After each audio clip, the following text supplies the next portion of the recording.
How much is it? That's 10 euro It come from. from Ostberlin, DDR. Wow. I like it. Welcome to Berlin.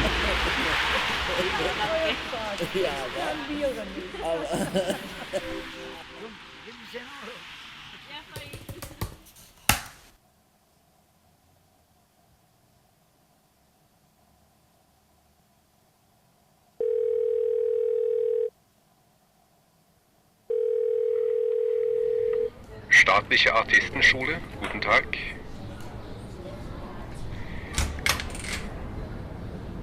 Hier sehen Sie die Absolventen von 1960 bis 1961, 1962 und hier 1963. Da sind Sie die Tornados. Und hier nochmal auf der Briefmarke als Rialtos. Are they still alive? Leider kann ich die Frage nicht beantworten, aber Gernot, den Sie hier sehen, arbeitete hier als Lehrer bis 2009 und kommt manchmal noch zu Besuch. Also mein Name ist Gernot Eisfeld, ich komme aus Zornegal bei Lutherstadt-Wittenberg, das ist in Sachsen-Anhalt, bin am 23.12.1945 geboren, also kurz nach dem Kriege, und meine Eltern sagten damals zu ihren 5 Kindern, die sie ja schon hatten, ja, schenken können wir uns zu Weihnachten nichts weiter. Aber ihr habt ein kleines Brüderchen und das ist doch ein schönes Geschenk. Und das Gefühl hatte ich eigentlich auch mein ganzes Leben lang, dass es ein Geschenk war.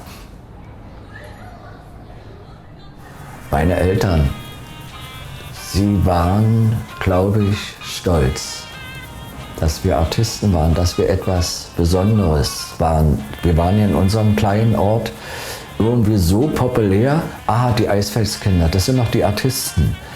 Und ich glaube, das hat meinen Eltern auch sehr viel Spaß gemacht zuzuschauen und sie waren stolz. Ja, es ist so, dass wir auch als 10-Jährige schon zu einer Artistengruppe in Lutherstadt-Wittenberg gekommen sind. Da war ein alter Artist, der uns trainiert hat. Und da waren wir beide schon immer verbunden. Und später nachher auch im Zirkus waren wir ja zusammen in einer Gruppe und haben auch zusammen gewohnt in Berlin. Also es war mein allerliebster Bruder. Mein Vater kannte diesen alten Artisten. Und er hat zu ihm gesagt, du, willst du nicht mal meine Kinder anschauen, die sind sehr sportlich. Und dadurch sind wir beide gemeinsam dahin gekommen.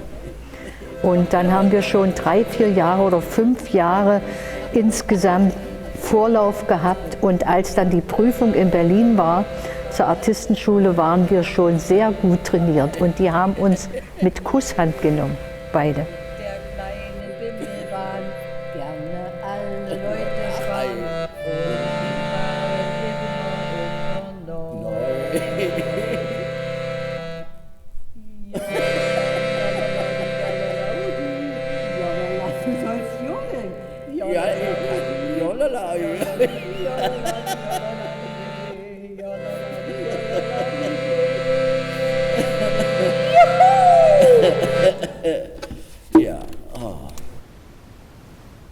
In der Artistenschule hatten wir dann einmal einen Trick geübt, der schon etwa 2 Monate in der Longe geübt wurde.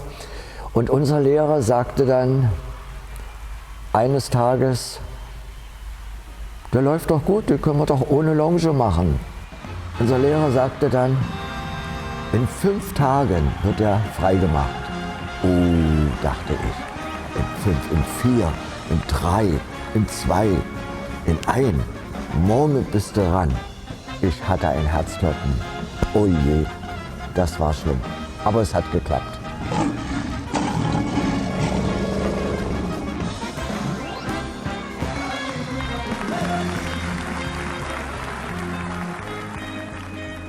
Der Lohn war der Erfolg, der Applaus. Was will man mehr? Wenn man Artist ist, wird man beobachtet. Und wenn man in der Stadt ist, wird man wiedererkannt. Und das spürt man schon. Und ich war in Prag in einer tschechischen Artistin verliebt. Und weiß nicht, die Eltern waren auch zu Hause und bei mir, ich war dort gewesen, aber ich weiß nicht, ich stand auch kurz vor der Hochzeit, aber ich glaube, ich war nicht reif genug dafür. Und in der Zwischenzeit hat man es gelernt, auch mit seinem Leben klarzukommen.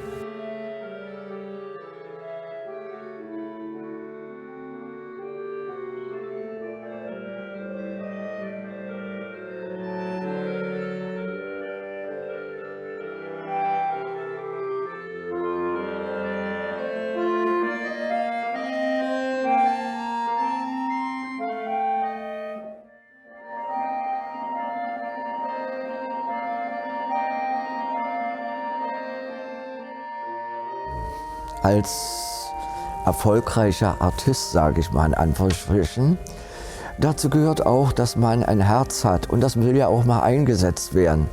Und hin und wieder ist es mir gelungen, manchmal ein bisschen mehr, manchmal mit Schmerz, manchmal mit Leichtigkeit. Aber ich glaube, mein Beruf hat mich doch ein bisschen sehr in Anspruch genommen, sodass man eine junge Liebe, die in mir aufleben wollte, es doch nicht gemacht hat. Und da hat man überlegt, was will man? Und ich habe mich im Moment für den Beruf damals entschieden. Und dann waren wir im Friedrichstadtpalast, in diversen Häusern hier auf Tournee und in West-Berlin in der Deutschlandhalle. Das ist zur damaligen Zeit die größte Zirkusveranstaltung, die es in Europa gab. Menschen, Tiere, Sensationen. Und da waren ja große Künstler dabei, so wie die ganzen Zirkus-Knie-Artisten und Dresseure aus der Schweiz. Ich glaube, diesen Beruf würde ich immer wieder machen. Es hat mir Spaß gemacht, es war Hobby, es war Abenteuer. Es war auch, sich immer wieder in jeder Stadt vor dem Publikum zu beweisen, den Erfolg zu spüren. Das ist ein Erlebnis, das wird man in seinem Gedächtnis, in seinem ganzen Herzen weiter behalten. Und ich glaube, was anderes hätte ich mir gar nicht vorstellen können. Nein, das wäre nicht möglich gewesen.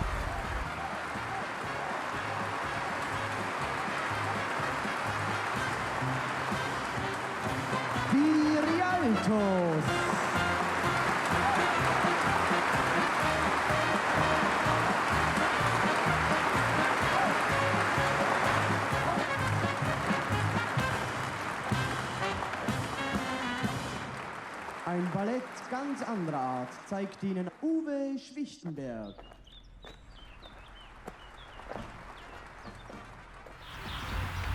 Guten Morgen. Guten Morgen. Ich möchte meinen Brief einstecken. Der Briefmarke ist doch jetzt wertlos. Wieso? Das bin ich doch. Ist meine Zeit abgelaufen?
Musik